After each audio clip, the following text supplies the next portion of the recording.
uma pesquisadora chamada Alia Krum, ou Ali Krum. Ela pesquisa qual que é o efeito fisiológico, neurobiológico de você instigar uma certa crença em alguém. Então ela tem uma pesquisa que ela fez, que eu estava revisando outro dia, que ela pegou 2 grupos de pessoas e ela passou para elas um vídeo sobre estresse. E aí, metade da galera assistiu um vídeo sobre estresse, falando como o estresse prejudica. O estresse crônico pode fazer você ter insônia, pode fazer você ter dores no corpo, você performar pior, você se embananar, etc. E o outro grupo de pessoas assistiu um vídeo como o estresse pontual e agudo pode acentuar sua atenção, melhorar a sua memória. E aí, depois de assistir esse vídeo, eles colocaram essas 2 pessoas para fazer uma entrevista de emprego, simulando uma entrevista de emprego. E pediram para depois relatar como que elas se sentiam depois dessa entrevista e como que elas acham que elas foram depois dessa entrevista. E além disso, mediram cortisol na língua, mediram alguns parâmetros, batimento cardíaco durante, etc. O cortisol, ele é medido na língua? Uma forma de medir o cortisol é pela língua, salivar. Não sabia. E aí eles mediram tudo isso e eles viram que na mesma entrevista, com as mesmas perguntas, da mesma forma, as pessoas que achavam que tinham visto um vídeo, né, que o estresse era ruim, que o estresse ia prejudicar a performance dela, se sentiram muito pior, tiveram medidas fisiológicas de estresse maiores e tiveram uma performance objetiva pior. As pessoas que viram o vídeo, que era um vídeo falando os benefícios possíveis do estresse naquele momento, se sentiram muito mais calmos, tiveram uma performance objetiva melhor e tiveram uma resposta fisiológica de estresse menor também. Então é muito curioso que, tipo, a gente saber dessas coisas só por si só já é suficiente para causar alguma melhora e algum passinho adicional. Eu vejo muita gente que chama isso de efeito placebo, né? Efeito placebo. Eu acho que isso contribui para o efeito placebo, mas isso é uma coisa que a gente está controlando. O efeito placebo é uma coisa que a gente não controla. Isso é uma coisa que você volitivamente consegue escolher pensar dessa forma ou não. Escolher entrar em contato com uma série de informações ou não. Então, por exemplo, se a gente entra muito em contato com as informações de dieta, de nutrição exclusiva, de você excluir que aquilo faz mal, aquilo faz mal, aquilo faz mal, aquilo faz mal, você vai acabar tendo um prejuízo na qualidade da tua nutrição por causa dessa mentalidade. Agora, se você pensa na nutrição de uma forma inclusiva, dos benefícios, né, do contexto, das possibilidades e tal, aquilo acaba tendo um impacto positivo na qualidade da tua alimentação. Eu acho isso muito, muito do caralho. É uma programação mental, praticamente. Ela chama o pesquisa dela de mindsets, né? Mindsets, a tradução seria... A configuração da mente. Né? Exatamente. Então, se...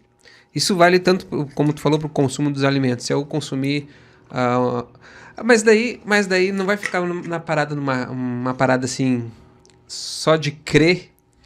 E, por exemplo, eu abri o energético aqui, eu vi que tu olhou assim e meio que tu me condenou quando eu abri o energético. Pô, ele vai abrir mais um energético agora, 5:30 da tarde. Aí, mas é porque tu acredita, por exemplo... eu tô tentando raciocinar aqui para conseguir explicar bem o que eu quero dizer. Tá, o energético ele faz ruim essa hora porque tu, por exemplo, não vai conseguir dormir no horário certo. Mas daí, se ficar nessa coisa da crença, se eu acreditar que esse energético não vai fazer um efeito ruim para mim na hora de dormir, então... Não vai ficar uma parada meio assim, agora só na crença, então? Não é só na crença. Não, é científico, mas não é só na crença. Lembra que eu falei que todos os resultados humanos que a gente tem, eles são um composto de diversos mecanismos. E esses diversos mecanismos, eles podem ser de origem psicológica, subjetiva, como é o caso de você falar, isso faz mal, aquilo faz bem e tal. E eles também têm os efeitos fisiológicos de química, né? A química que acontece no seu cérebro. Provavelmente, se você consumir uma alta dose de cafeína e eu, por exemplo, Red Bull também tem taurina. Taurina é um aminoácido que ele, na verdade, é inibitório. Ele pode te ajudar a ir dormir.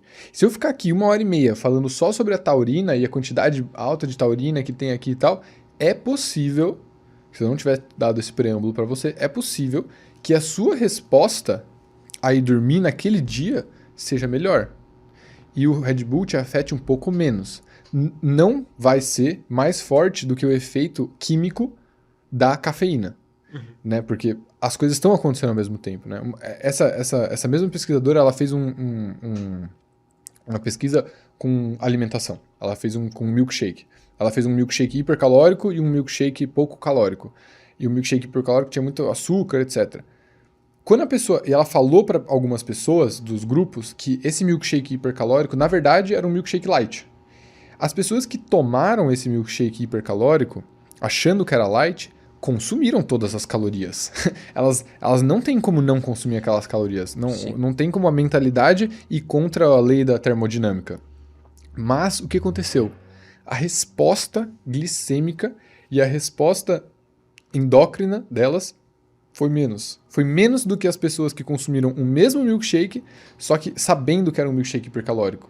Inclusive com um teor meio negativo sobre aquilo, entendeu? Então, é uma coisa que, assim, é um efeito que se compõe, né? Não é um efeito que se exclui, é um efeito que se compõe com aquilo lá. É uma coisa que a gente agrega, uma outra ferramenta que a gente usa. Não é uma coisa que a nossa mentalidade pode fazer a gente mudar. A gente não pode mentir para si mesmo, a gente não pode mudar efeitos fisiológicos. O que a gente pode fazer é modular como a gente responde a certas coisas, né? Porque a diferença entre modular e mediar é isso. Mediar quer dizer que é isso que determina o efeito. Modular quer dizer que você consegue influenciar esse efeito de alguma forma.